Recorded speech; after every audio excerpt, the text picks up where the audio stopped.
கொஞ்சம் எண்ணெய் ஊற்றிக்கிறோம். பட்டை, இலை, கிராம்பு, கல்பாசி, சோம்பு, வெங்காயம் இதை சேர்த்து வதக்கிக்கிறோம். கூட தக்காளி சேர்த்துக்கிறோம். பச்சை மிளகாய் கொஞ்சம் சேர்த்துக்கிறோம். உப்பு கொஞ்சம் சேர்த்துக்கிறோம். இஞ்சி பூண்டு விழுது கொஞ்சம் ஆட் பண்ணிக்கலாம். நல்லா வதங்கினதுக்கப்புறம் புதினா கொஞ்சம் சேர்த்து வதக்கிக்கலாம்.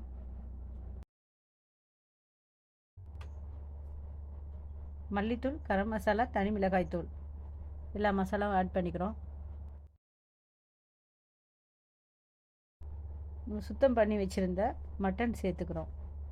நல்லா வதக்கிக்கிறோம். மசாலாவோட கொஞ்சம் தண்ணி சேர்த்துக்கிறோம் அடி பிடிக்காமல் இருக்க. தயிர் கொஞ்சம் சேர்த்துக்கிறோம்.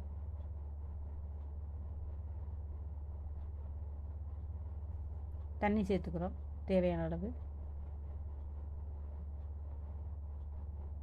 1க்கு 2 அளவில் தண்ணி ஊற்றிக்கலாம். சீரக சம்பா அரிசி கொஞ்ச நேரம் ஊற வச்சுட்டு கழுவிட்டு சேர்த்துக்கிறோம்.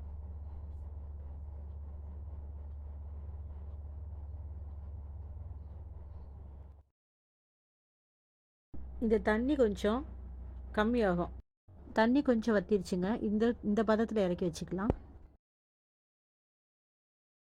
வச்சுட்டு தம் கட்ட போகிறோம். இந்த நெருப்பெல்லாம் அள்ளி மேலே வச்சு ஒரு கல்லை வச்சு தம் கட்டியாச்சு.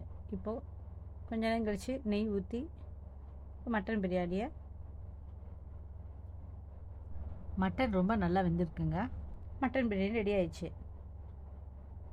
நல்ல வாசமாக இருக்குங்க. நெய் போட்டது சுவையான மட்டன் பிரியாணி ரெடி ஆயிடுச்சு.